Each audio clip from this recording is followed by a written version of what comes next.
गुरुकुल क्रीड़ा प्रतियोगिता हुई थी जी जी जो कि जिसमें सारे ऑल इंडिया के गुरुकुल आते हैं। जी जी उसमें हमारे बच्चे 6 बार प्रथम स्थान पर आए हैं, केवल 1 बार सेकंड रहे हैं। गुरुकुल कालवा पानीपत के पास। जी वहां से शास्त्री और आचार्य करने के बाद स्वामी जी और आचार्य श्री बालकृष्ण जी जी यहाँ पर पढ़ाने आए थे जी इन 92 और 93। स्वामी जी का जो पढ़ाने का तरीका था इतना मतलब सरल और सुगम था कि जो कम बुद्धि वाले विद्यार्थी थे ना उनकी भी समझ में आ जाता था। स्वामी जी का प्रयास हुआ, सीबीएसई से मान्यता ली गई, भारत के सभी राज्यों से हमारे पास बच्चे हैं, यहाँ तक कि नेपाल से भी हमारे पास बच्चे पढ़ रहे हैं सर। अभी हम एजुकेशन फीस तो लेते ही नहीं है सर, पढ़ाई की फीस लेते ही नहीं है जी। स्वामी जी का जब भी समय मिलता है तो अपनी जो इस संस्था में, जो अपनी पहली संस्था उनकी, यहाँ पर अवश्य समय देते। योग में इस गुरुकुल ने विश्व में दूसरा स्थान प्राप्त किया है। विश्व में दूसरा स्थान, और भारत में पहला स्थान रहा है इस गुरुकुल का।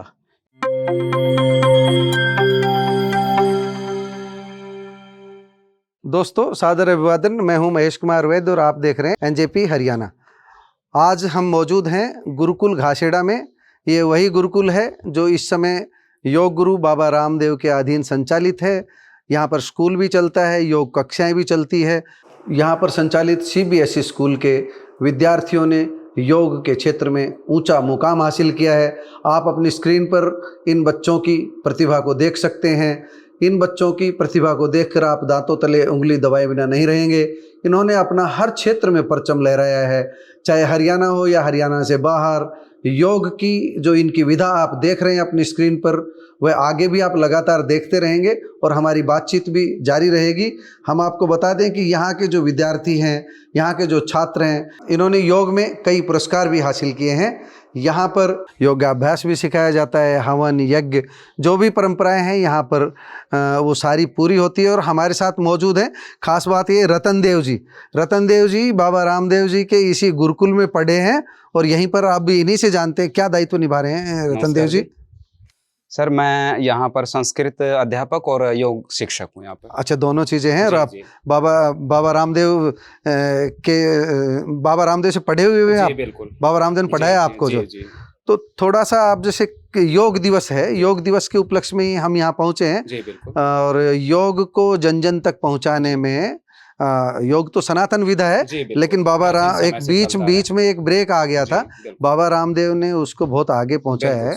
तो हम आपसे ये जानना चाहते हैं बाबा रामदेव के बारे में, थोड़ा सा हमको बताइए। कहाँ उनकी जन्म स्थली है, कहाँ पर वो यहाँ गुरुकुल तक कैसे पहुँचे, वो थोड़ा सा आप हमको बताइए। और ये हम अपने दर्शकों को बता दें कि साथ देख रहे हैं गुरुकुल का कैंपस है और यहाँ पर सीबीएसई का स्कूल है। हाँ, सीबीएसई का स्कूल है। तो आप हमें पहले बाबा रामदेव के जन्म स्थान से लेकर के बताइए। सर स्वामी रामदेव जी महाराज नारनौल के पास स्थित सैद अलीपुर गांव से हैं जी। और इनकी जो शिक्षा दीक्षा है गुरुकुल खानपुर से स्टार्ट होके गुरुकुल कालवा तक हुई। गुरुकुल कालवा से आचार्य करने के बाद स्वामी जी गुरुकुल कालवा ये पानीपत, गुरुकुल कालवा पानीपत के पास, वहां से शास्त्री और आचार्य करने के बाद स्वामी जी और आचार्य श्री बालकृष्ण जी यहाँ पर पढ़ाने आए थे इन 92 और 93। उस समय मैं यहीं पर पढ़ता था, स्वामी जी से मैं पढ़ा हुआ हूँ। और स्वामी जी के भाई जो है स्वामी श्री बालकृष्ण राम भरत जी, वो भी मेरे क्लास में, अच्छा वो भी साथ ही पढ़ते थे। तो हम स्वामी जी से पढ़े हुए हैं। उस समय यहाँ पर लगभग 70-80 बच्चे होते थे और चारों तरफ जंगल था, लेकिन बड़ा ही सुंदर माहौल होता था उस समय। तो ये गुरुकुल पहले बना हुआ था उस समय जब बाबा रामदेव आए? तो वो पूरी कहानी हमको बताइए, कैसे गुरुकुल पहले कौन संचालित कर पहले, फिर बाबा के सानिध्य में कैसे पहुंचा, बाबा कब प्रेसिडेंट बन गए और उससे पहले कौन थे? उससे स्वामी जी से पहले महात्मा धर्मवीर जी जो कि खेड़ी है, यहाँ पर जज्जर के पास खेड़ी खातीवास, वहाँ के रहने वाले थे। उन्होंने गुरुकुल चलाया था। उसके बाद स्वामी जी आए हैं। उसके बाद वो सुनते हैं रणधीर कापड़ीवास भी जो एक्स एमएलए, वो भी यहाँ प्रधान रहे थे। बिल्कुल, बाबा से पहले। बिल्कुल जी, कमेटी में प्रधान थे वो। अच्छा, उन्हीं से आया था बाबा रामदेव के पास? हाँ जी। बहुत सारा कुछ स्वामी रामदेव जी के पास में, जैसे रणधीर जी हैं कापड़ीवास, उनको हम अच्छे से जानते हैं। उस समय वो यहाँ आते भी थे और कमेटी में भी थे। तो बहुत बड़ा सहयोग रहा है उन लोगों का यहाँ गुरुकुल को स्थापित करने में। और जब महात्मा धर्मवीर जी की स्थिति थोड़ी डाउन हुई, आई मीन वृद्धावस्था होती है, तो एक सर्वसम्मति से एक सभा करके आचार्य श्री स्वामी जी महाराज को गुरुकुल का उत्तरदायित्व सौंप दिया गया था, और उस समय से लेके आज ये बड़ा तरक्की कर रहा है। अच्छा रतन देव जी, ये हम सुनते हैं कि बाबा रामदेव का जो पहला योग शिविर था, जो मीडिया प्लेटफार्म पर आया, जो चैनल्स के प्लेटफार्म पर आया, वो सबसे पहला बाल भवन रेवाड़ी में ही था, ऐसा सुनते हैं, प्रोफेशनल तरीके से जिसको हम कहते हैं, टीवी चैनल पे आया। योग तो यहाँ सिखाना शुरू कर दिया था उन्होंने, औषधीय निर्माण का काम भी मेरे ख्याल से यहाँ शुरू हो गया था। बिल्कुल यहीं से शुरुआत यहीं से थी सर, स्वामी जी की इन सभी चीजों की, योग की और औषधि निर्माण का जो कार्य किया गया था, शुरुआत यहीं से की गई थी। तो हमको तो इसलिए ध्यान है, बाबा रेवाड़ी च्यवनप्राश लेकर पहुंचे थे एक बार, प्रेस कॉन्फ्रेंस हुई थी जो योग शिविर था उससे पहले, तब बाबा बता रहे थे कि मैंने कुछ प्रोडक्ट तैयार किए, इतना ध्यान है। जी बिल्कुल।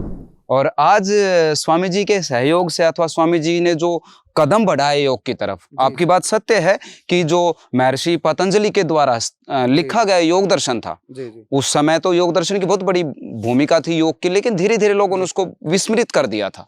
लेकिन जैसे ही स्वामी जी ने अपना कदम बढ़ाया है, रियली में आज वास्तव में जो योग की जो महिमा है पूरा विश्व गाता है, और स्वामी जी का जो प्रयास है उसको मतलब बड़ा ही सम्मान के साथ याद किया जाता है। आप तो हमको वो बताओ, आप बाबा रामदेव से पढ़े हैं, उनका पढ़ाने का तौर तरीका कैसा था? कितने सख्त थे? डंडा परेड होती थी या वैसे ही? नहीं सर, उस समय में कैसे था उनका पढ़ाई का? स्वामी जी का जो पढ़ाने का तरीका था इतना मतलब सरल और सुगम था कि जो कम बुद्धि वाले विद्यार्थी थे ना, उनकी भी समझ में आ जाता था, जो सरलता से। जी बिल्कुल। तो ये दिनचर्या उस समय क्या रहती? दिनचर्या उस समय की होती थी कि जैसे सुबह 4 बजे उठना होता था जी, और शाम को 9 बजे तक हमारी जो दिनचर्या थी वो चलती थी। और जो एक नियम बना हुआ था कि सभी बच्चे संस्कृत में ही संभाषण करेंगे, बात करेंगे। जी सभी संस्कृत में बातें करते थे उस समय, तो उससे अभ्यास हो जाता था। जी बिल्कुल। तो उसके बाद में हम थोड़ा सा आपसे ये जानना चाहेंगे, यहाँ पर सीबीएसई से मान्यता कब ली, कब स्कूल शुरू किया, और यहाँ पर अब कहाँ के बच्चे पढ़ते हैं? थोड़ा सा हमें स्कूल के बारे में थोड़ा विस्तार से बताइए। सर असल में क्या था, पहले की जैसे गुरुकुल जो था हमारा, वो रोहतक यूनिवर्सिटी से, ये जो बिल्डिंग हम देख रहे हैं चारों तरफ जो है, ये जो बिल्डिंग देख रहे हैं, ये स्कूल की ये बिल्डिंग? हाँ जी, ये हॉस्टल है, और पीछे की तरफ ये हॉस्टल है, पीछे स्कूल है, विद्यालय की बिल्डिंग है। तो जैसे स्वामी जी आए हैं और 1996 और 97 के टाइम में, तो उस समय सीबीएसई से मान्यता ली गई इसकी, ताकि जो विद्यार्थी बाई द वे किसी कारणवश यहाँ से पीछे चला जाता था, तो वो आगे जाके रुके ना, उसकी पढ़ाई ना रुके। क्योंकि जैसे हमारे समय में जब हम लोग पढ़ते थे तो महर्षि दयानंद यूनिवर्सिटी से संबद्ध था, और शास्त्री की डिग्री वहां से मिलती थी, प्रथमा, उत्तर मध्यमा, पूर्व मध्यमा शास्त्री की डिग्री मिलती थी आचार्य की। और उसको जो बाहर का जो समाज था, बाहर के जो स्कूल्स थे, वो उसको एक्सेप्ट नहीं करते थे। ठीक है जी। लेकिन जैसे जैसे आगे हम स्वामी जी का प्रयास हुआ, सीबीएसई से मान्यता ली गई, किसी वजह से मान लीजिए बच्चा यहाँ से चला गया, बीच में कांगड़ी से भी एफिलिएटेड हुआ है, तो उसमें क्या होता था कि बच्चे को कांगड़ी विश्वविद्यालय से चला है, उस बच्चे को दिक्कत ना हो आगे के अपने आने वाले समय के लिए, वो कहीं भी जाके अपना एडमिशन ले और अच्छे से पढ़ाई करे। जी।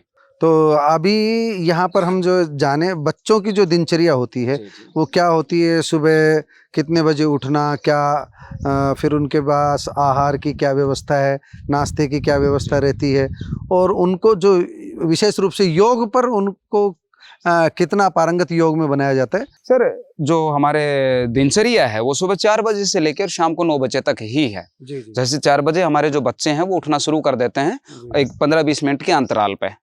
जैसे बड़े वाले बच्चे जो हमारे 10वीं और 12वीं 11वीं के जो बच्चे हैं, वो सुबह 4 बजे उठ जाते हैं। उसके बाद 9th 8th इस तरह के बच्चे, मतलब ब्रह्म मुहूर्त में उठना सिखाया जाता है, पहली आदत ये डाली। जी, 4 से 5 बजे के बीच में हमारे सभी बच्चे उठ लेते हैं, शौचादि क्रिया से निवृत्त हो जाते हैं, और उसके बाद अपना पढ़ाई पे बैठ जाते हैं, स्वाध्याय के लिए बैठ जाते हैं।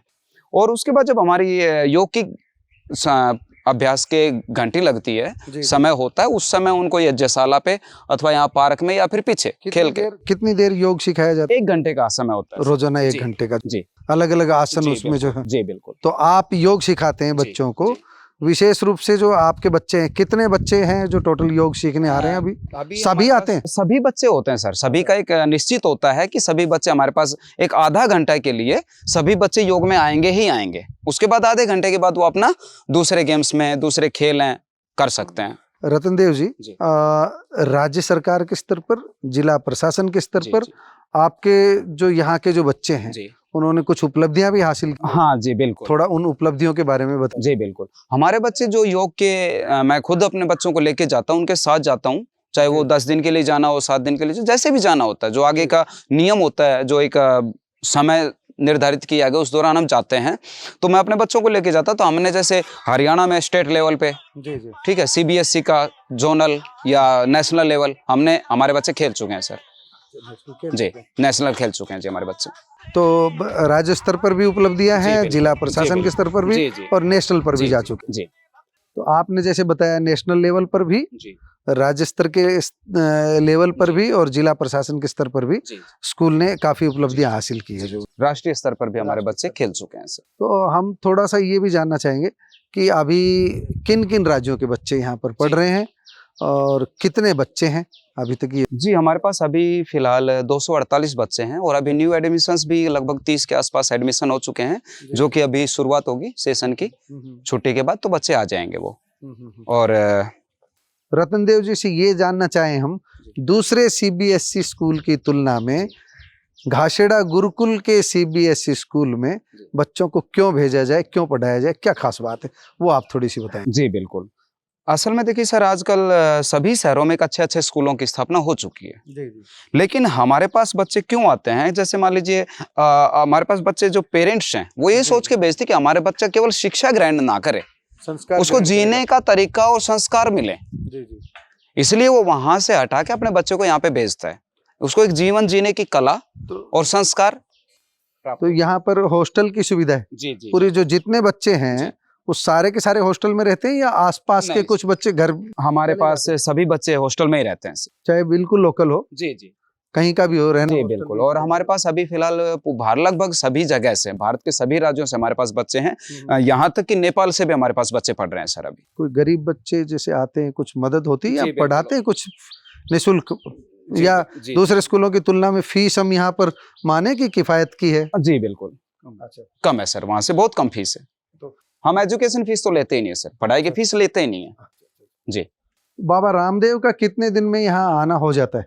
और वो आते हैं तो क्या बच्चों के साथ उनके सानिध्य में कुछ समय बिताते हैं या कुछ उनको योग सिखाते हैं, कुछ टिप्स दे करके जाते हैं? कितने दिनों में आना होता जी, स्वामी जी का जब भी समय मिलता है तो अपनी जो इस संस्था में, जो अपनी पहली संस्था उनकी, यहाँ पर अवश्य समय देते हैं। और जैसे ही वो आते हैं यहाँ पर, सभी बच्चों को योग के माध्यम से, या जब यहाँ पर हवन होता है उस समय बैठ करके वो बहुत सारी चीजें हमें अपने मार्गदर्शन के लिए बताते हैं, मार्गदर्शन देते रहते हैं स्वामी जी। हॉस्टल से बाहर आए हम, ये सामने महात्मा धर्मवीर द्वार है गुरुकुल किशनगढ़ घासेड़ा का।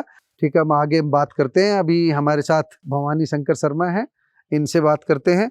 भवानी शंकर शर्मा हमें आगे योग की उपलब्धियों के बारे में बताएंगे और गुरुकुल की और विशेषताओं के बारे में बताएंगे। जो रतनदेव जी की और हमारी बातें सुन रहे थे, आप योग की उपलब्धियां जो विशेष रूप से जो उन बच्चों के बारे में आप बताना चाह रहे थे, वो आप बताइए, क्या उपलब्धि बड़ी जो यहाँ की है?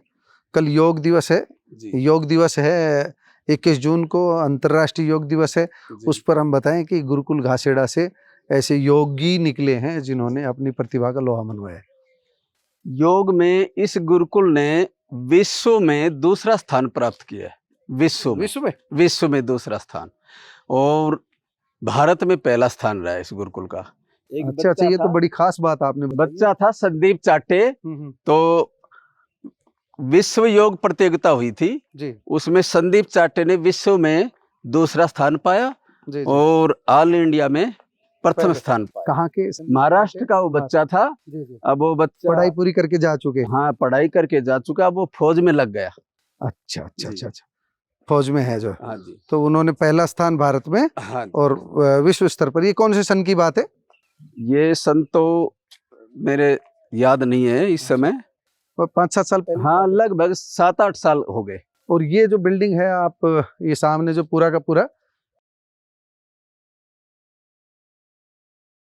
ये इधर तो एडमिशन ब्रांच है। जी जी। कोई भी बच्चा आता है तो नया प्रवेश यहीं पर ही उसका फॉर्म भरवाया जाता है, सारी जानकारी यहीं पर ही दी जाती है। अच्छा अच्छा। और उधर है वो प्राचार्य जी निवास है, और उससे आगे वो गौशाला है। अच्छा, वहाँ अच्छा। पर गौपालक रहते हैं, वो गायों की सेवा तो करते ये हैं। आपकी जो मेरिट सूची है योग कला में जी, और 10वीं हाँ जी। की ये जो एजुकेशन में, योग में और सभी गतिविधियों की लगभग लगी हुई है इसमें। तो गौशाला में कितनी गायें हैं अब? गौशाला में लगभग 95-96 गायें हैं। अच्छा अच्छा। तो जो बच्चों को जो यहाँ हॉस्टल में रहते हैं, दूध की आपूर्ति वहीं से हो जाती है? हाँ जी, बाहर से? लगभग यहीं से हो जाती है, कोई थोड़ा बहुत बाहर से मंगवाया जाता है। तो गुरुकुल कितना बड़ा कैंपस है, कितने एकड़ में हो गए? ये 20 एकड़ में है। अच्छा 20 हाँ जी, इसमें खेती भी आ गई और ये गुरुकुल का कैंपस भी आ गया। टोटल 20 एकड़ है। जी जी। तो आपका बाबा रामदेव से जुड़ने का कैसे जुड़ना हुआ, कब उनके सानिध्य में आया? मैंने बाबा जी को आस्था पर देखा था, अच्छा और आस्था पर एक रिक्वायरमेंट आई थी कि यहाँ पर म्यूजिक टीचर की आवश्यकता है। अच्छा अच्छा। मैंने फॉर्म अप्लाई किया, इंटरव्यू देने के लिए यहाँ पर आया, तो इन्होंने मुझे सेलेक्ट कर दिया। बात बन गई। उसके बाद फिर मैंने बाबा जी के साथ मंच पर बहुत हारमोनियम बजाई, खूब बजाई। तो आप रतन देव जी, आप योग शिक्षक जी, और ये संगीत शिक्षक, योग और संगीत दोनों का आध्यात्म में क्या मेल है, वो दोनों ही मिलके बताओ। आप बताओ जो एक बार। योग तो ईश्वर तक पहुंचाने का मार्ग है, जी जी। और संगीत का उससे, संगीत एक सामवेद की विद्या है जी, सामवेद, और सामवेद से संगीत निकला है, इसलिए संगीत भी कहीं न कहीं भगवान से जोड़ता है।